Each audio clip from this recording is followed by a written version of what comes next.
What's up, guys? Austen McDaniel here, Pete Island Trail, and today I'm trying to do a quick video on the Gossamer Gear Kumo. This pack has been with me on at least a part of every thru hike I've ever done, and I think my total miles with it is about 6,000 miles. I don't have all 6,000 miles on the same exact pack, but this is only the second one I've had, and I feel like the divide is roughly about 3,000 miles on the first and about 3,000 miles on this one so far. So all that being said, I've put quite a few miles on the Kumo, and I felt like it was time to do a video, just kind of giving my thoughts, opinions, and just talk a little bit about the pack. The pack is something that is mainly used for ultralight backpacking, but I find with the flexibility of it that you can put a little bit of a heavier load out, and that's kind of been the reason why I've used it. Most of my hikes near the end of the season when it gets cold, I have this pack sent to me and I send whatever pack I'm using home.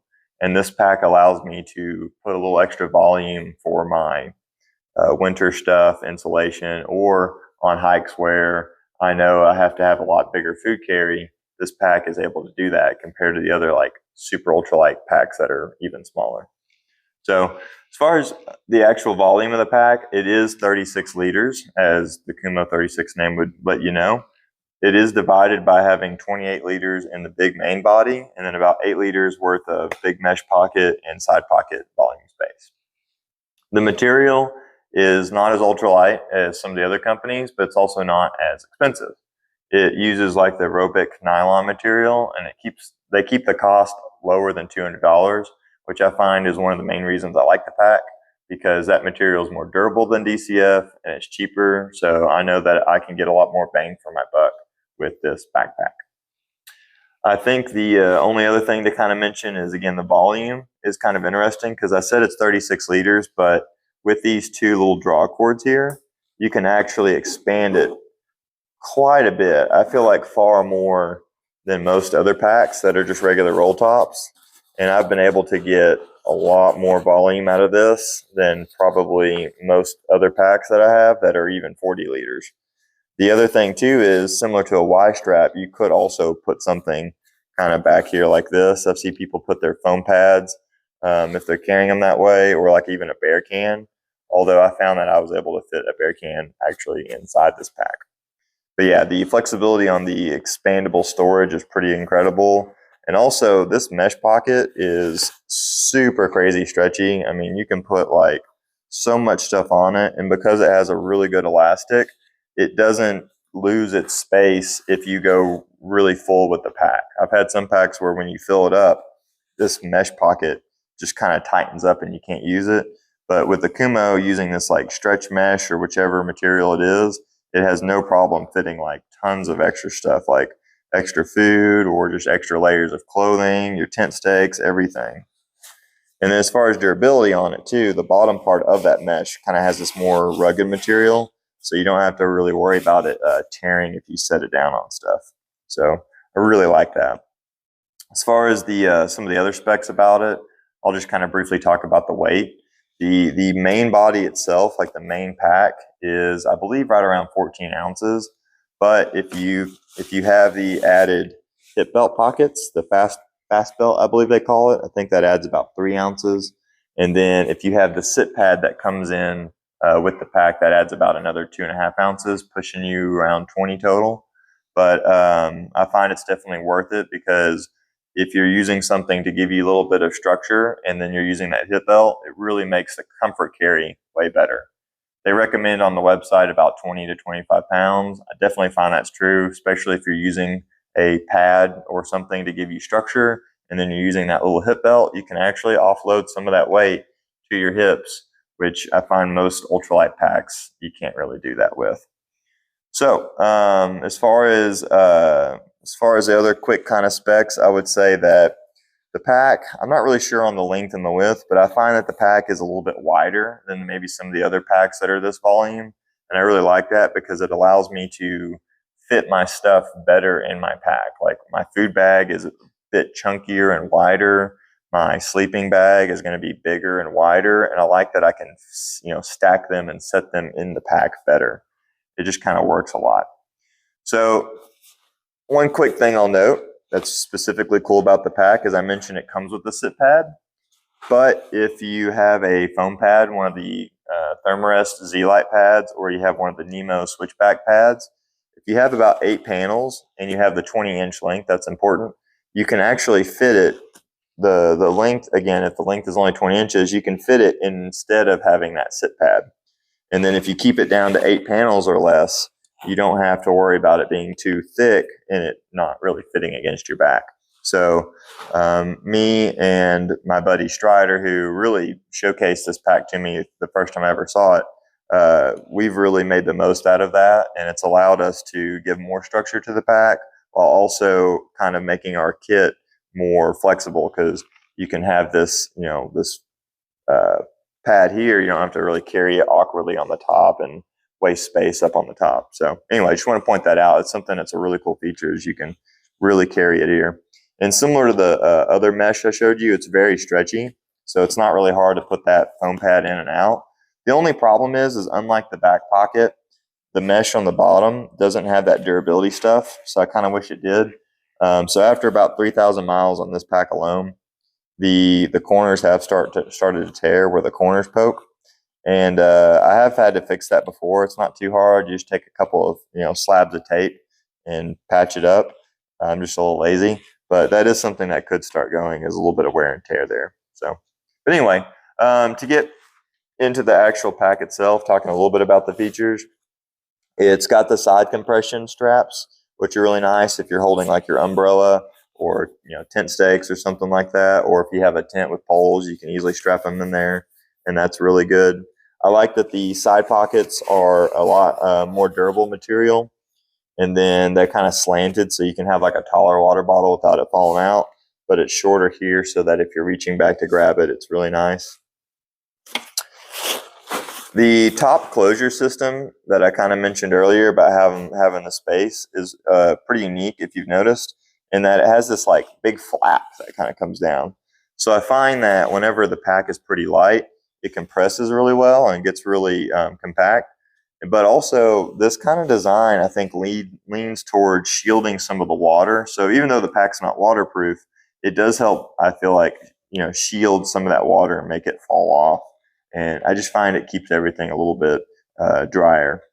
It's got this little zip pocket on that flap too, which I've not really ever used, other than I'll put, like, if I have to have a permit, I'll put that in a Ziploc and put it here, or like maps, because I find if you put something flat, it's actually not that bad to have in the pocket. So that's really the only time I've ever used it. It's got got a handle like most packs, so you can lift it and carry it around. But it's also got these little clips up top, a couple clips there, and a couple little rings here. And so if you want to, you can actually put some shock cord on here, and that's really nice. So if you wanted to put like a hat or a sun hoodie or something, clothing, raincoat, you could actually get even more carrying capacity by bungeeing something to the outside there. So as far as the closure system goes, I'll go ahead and show that that's what that does, is it clips there. And then inside, there's a little bit of a tighter clip too, to kind of really help keep things contained. But before I get into the pack, I want to talk about this mesh again. I like that it's pretty deep, and that it does have this slant here, which is kind of nice, because if you have something really tall, it's really good. But also, it's not crazy. It's not crazy high, so that on that side there, it's actually low enough I can actually reach back during the day and actually grab stuff, whereas this side would be a little bit tougher to do that. So anyway, moving on, I'm going to go to the front real quick, talk about the shoulder straps. These are some of my favorite shoulder straps on any pack.